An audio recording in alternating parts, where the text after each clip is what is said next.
দ্বিতীয় বিজেপি জোট সরকার গঠিত হওয়ার পর অতি সম্প্রতি রামনগর বিধানসভা কেন্দ্রের উপনির্বাচনে জয়ী হয়েছেন তরুণ তুর্কি নেতা আগরতলা পুর নিগমের চেয়ারম্যান দীপক মজুমদার।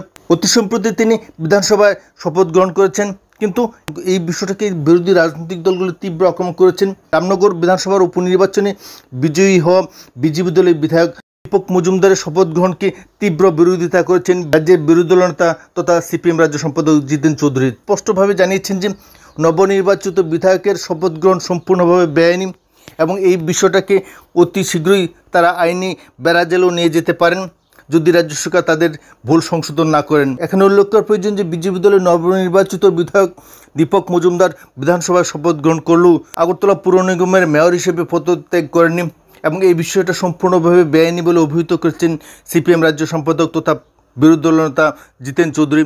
তিনি স্পষ্টভাবে জানিয়ে দিয়েছেন যে কোনো মুহূর্তেই বিধায়ক পদ খারিজ হতে পারে, কারণ এক ব্যক্তি দুটি গুরুত্বপূর্ণ প্রশাসনিক পদে আসীন থাকতে পারেন না। জনপ্রতিনিধি হিসেবে তিনি আগরতলা পুর নিগমের মেয়র হিসেবে নির্বাচিত হয়েছিলেন, কিন্তু সেখানে তিনি পদত্যাগ করেনি।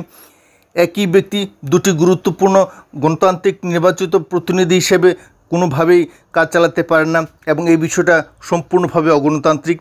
বিজেপি সরকার বিজেপি আইপিএফটি ত্রিপ্রান্ত জোট সরকার যে সম্পূর্ণভাবে বেআইনি কার্যকলাপ চালাচ্ছে এই বিষয়ে তীব্র প্রতিবাদ করেছেন সিপিএম রাজ্য সম্পাদক জিতেন চৌধুরী।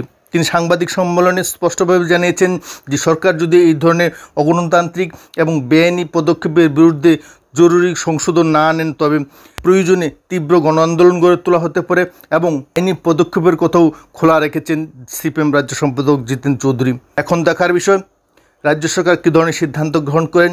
দীপক মজুমদারের এই শপথ গ্রহণ নিয়ে ইতিমধ্যেই রাজ্য সরকার যথেষ্ট চাপের মধ্যে রয়েছেন বলে জানা যাচ্ছে। এখন দেখার বিষয় রাজ্যের জনপ্রিয় মুখ্যমন্ত্রী ডক্টর মানিক সাহা কী সিদ্ধান্ত গ্রহণ করেন।